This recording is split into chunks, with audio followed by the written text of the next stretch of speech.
Benvenuti nel nostro face to face, ovvero il faccia a faccia con i protagonisti del calcio siciliano. Andiamo subito a presentare l'ospite di questa puntata con una scheda informativa. Rampante, battagliero, determinato, è il vero condottiero del nuovo movimento calcistico agrigentino. Cortese e garbato, ma puntiglioso ed esuberante.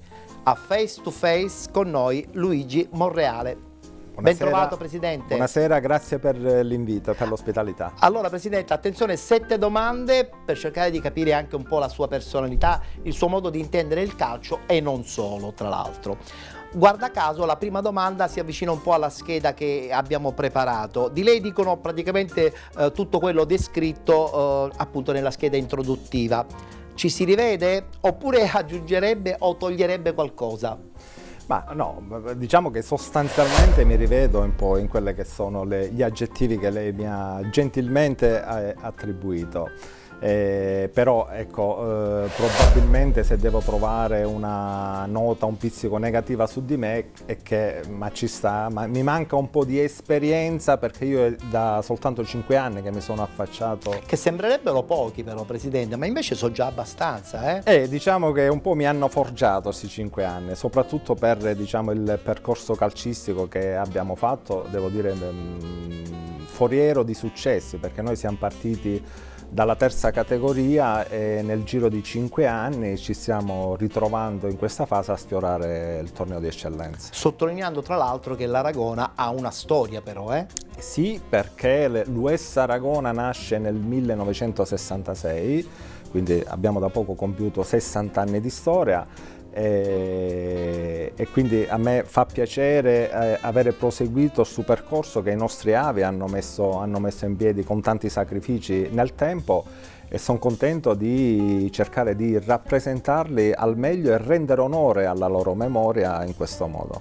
Si ritiene un uomo libero oppure spesso si trova in difficoltà quando è costretto a scelte un po' obbligate? Le rispondo volentieri, mi ritengo un uomo libero perché, come dire, per educazione familiare non tollero, non sopporto quelle che io ritengo ingiustizie, a qualsiasi livello, non certo. solo nel mondo dello sport. E quindi ho sempre combattuto contro queste cose qua. E quindi ecco, sono un uomo libero. Anche perché quando c'è da prendere delle decisioni la personalità diventa fondamentale. Se un uomo ha personalità, credo che sia un uomo libero. Assolutamente sì. La famiglia, punto fondamentale probabilmente della sua esistenza quotidiana. Lei stacca la spina quando torna a casa? Diciamo che mia moglie non è felicissima di questo, perché ahimè anche a casa a volte porto un po' di lavoro sia dal punto di vista professionale che in ambito calcistico. Lei naturalmente un po' si adira, perché mi dice sempre: arriva a casa, stacca tutto, dedicati un po' E lei un po' a qualche noi. difficoltà ce l'ha. Però capisce mia moglie l'enorme passione che io metto per questo progetto sportivo, e quindi seppur a malincuore mi lascia libero nelle mie scelte. Senta, Presidente, lei come vive il rapporto con i suoi giocatori? Da presidente oppure da papà? Allora, questa è una cosa che un po' mi rimproverano gli addetti ai lavori, perché spesso mi attribuiscono il difetto, tra virgolette, di dare eccessiva confidenza ai calciatori, però io non la vedo così. Per me sono tutti ragazzi che potrebbero essere miei figli, visto comunque l'età anagrafica, e quindi io parlo con loro. Spesso magari ci ritroviamo anche a condividere il caffè piuttosto che l'aperitivo con loro. Ecco, questo perché io i miei calciatori li voglio conoscere a fondo, anche oltre quello che poi l'aspetto professionale calcistico. Che poi tra l'altro è un po' la caratteristica di un calcio che ormai non c'è più, nel senso che prima effettivamente i presidenti erano dei veri e propri papà per i propri giocatori, poi c'è stato un momento in cui il distacco era moda, adesso c'è questo ritorno allora. Assolutamente sì, assolutamente sì. A me fa molto piacere stare con i ragazzi perché spesso, come dico sempre, bisogna lavorare a volte anche sugli aspetti mentali dei giocatori. Anche per i successi poi Anche in per i campo. successi poi che si conseguono sul campo, perché quando tu magari hai a che fare con un numero così elevato di gente, 20, 25, 30 persone in rosa, è chiaro che poi ognuno porta con sé il suo piccolo problemino familiare ed io sono sempre pronto ad ascoltarle, ad accogliere le loro istanze e cercare nei limiti del possibile di risolverle. E in questa stagione è successa qualche storia che probabilmente andava affrontata più da presidente che da papà?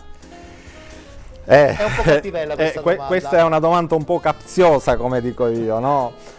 Però sì, qualche volta è successo su alcune situazioni, su alcune scelte che magari non ho condiviso, quindi piuttosto che in quelle circostanze far valere l'autorevolezza della figura del Presidente, ho preferito scegliere il rapporto più da amico, ecco. Prossima domanda. La provincia agrigentina, diciamolo pure, vive tante contraddizioni. Lei la cambierebbe con qualche altra provincia siciliana? In ambito sportivo? Anche e non solo. Allora, in ambito sportivo no. E le dico anche il perché la passione che si tocca, si respira nei campi dell'Agrigentino è qualcosa che io non trovo in altre province. Poi è evidente che c'è il problema di una provincia che ahimè soffre ha tante lacune, questo è un dato oggettivo, in primis la mancanza, I dati parlano chiaro. I dati parlano, la mancanza del lavoro piuttosto che una forte propensione all'emigrazione e quindi questo rende la provincia, diciamo, una ahimè classifica alla mano tra le ultime d'Italia. Però lei è innamorato della sua provincia, non la cambierebbe? Assolutamente no, io ho rinunciato anche alla carriera professionale per rimanere nella mia città, nella mia provincia. Profeta in patria allora. Si direbbe così, Si direbbe ma non così. sempre è così. Senta, nella sua vita post-adolescenziale, lei avrebbe mai immaginato che sarebbe diventato presidente di una squadra di calcio?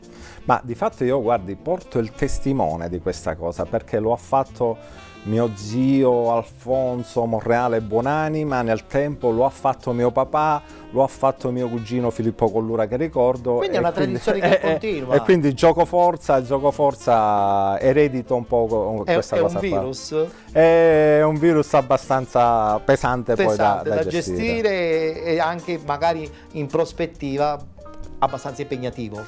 Molto impegnativo, però questo tipo di attività mi ha dato la possibilità di conoscere un numero innumerevole di persone, senza tralasciare quello che è l'impatto sociale che ha questa attività all'interno della nostra comunità. Basti pensare che noi ogni giorno ci sono tra i 200 e i 250 bambini delle scuole calcio che occupano il Totò Russo ed è veramente una gioia vedere questi bambini lì ad apprendere quella che potrebbe essere una lezione di vita. Il futuro parte da là. Assolutamente sì. Anche perché in un piccolo centro come Aragona i ragazzini sono il futuro, non soltanto della vita calcistica, certo, ma penso anche certo, della comunità. Ma quelli poi sono insegnamenti in ambito sportivo che questi ragazzi si porteranno poi nel resto della loro vita. Assolutamente.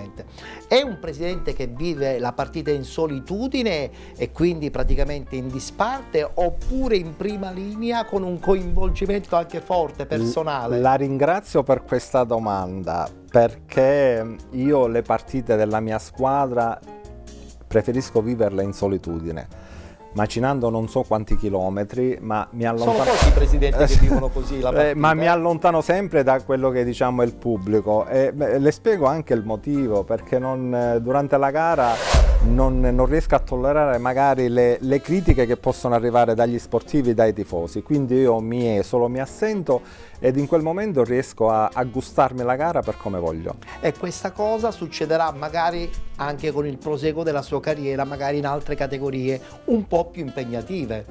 questo è quello che ci auguriamo, però la cosa più importante è insomma cercare di mantenere alti i valori dello sport e l'etica sportiva che ci siamo dati. Questo è l'obiettivo di un Aragona 3.0. Assolutamente.